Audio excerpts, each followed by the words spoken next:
ادھر صومالیہ میں 4 دہوں سے خشک سالی نے ایسی تباہی مچائی ہے جسے دیکھ کر آپ کے رونگٹے کھڑے ہو جائیں گے، کیونکہ یہاں کوئی جاندار چیز کے زندہ رہنے کے امکانات اب ختم ہوتے جا رہے ہیں، جو کہ 4 بارشوں کے سیزن مایوس لوگ اب 5ویں بار بھی نا امید نظر آ رہے ہیں۔ یہ خاص رپورٹ دیکھیے۔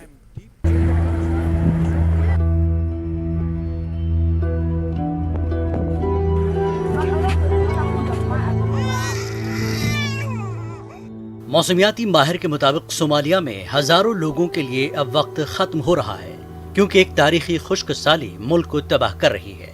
ملک میں لگاتار 4 ناکام بارش کے موسم گزرے ہیں، جو 4 دہائیوں میں پہلی بار ہوا ہے۔ ICPAC کے ڈائریکٹر گلیڈ آرٹن نے خبردار کیا کہ بارش کا 5واں سیزن آنے والے دنوں میں شروع ہونے والا ہے، ممکنہ طور پر وہ بھی ناکام ہو جائے گا۔ اس سے دنیا کے سب سے غریب اور ہنگامہ خیز خطوں میں سے ایک، جہاں اندازے کے مطابق 20 ملین افراد کو خطرہ لاحق ہے۔ To give you an idea of how bad the situation is, the drought of 2010-11 that was responsible on estimate the death of around 250,000 Somalis was only due to 3 failed rainy seasons. So this is going to the 5th. Our hope is that the international community, central government will come to their help, because actual time is running out on a lot of people.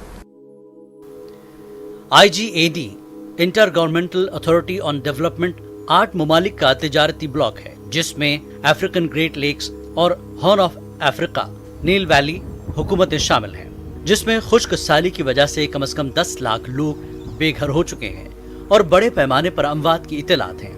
بھوکے خاندان امداد کی تلاش میں خستہ حال علاقوں میں لڑکھڑا رہے ہیں، اور زیادہ تر لوگ اپنے مردہ انسان اور جانور راستے میں دفن کر رہے ہیں، یہاں تک کہ جب وہ شہری علاقوں سے باہر کیمپوں میں پہنچتے ہیں تو انہیں بہت کم یا کوئی مدد نہیں ملتی ہے۔ صومالی حکام کا کہنا ہے کہ انہیں بین الاقوامی عطیہ دہندگان کی جانب سے مناسب فنڈز نہیں ملے ہیں، جس نے ان کی توجہ یوکرین پر روس کے حملے پر مرکوز کر دی ہے۔ صومالیہ میں 2011 میں 2.5 لاکھ لوگ بھوکے سے مر گئے تھے۔ اقوام متحدہ نے پیر کو خبردار کیا تھا کہ ایسے ٹھوس اشارے ملے ہیں کہ جنوبی خلیج کے علاقے میں اس سال کے آخر میں قحط کا امکان ہے۔ Bureau report, news 18 net work.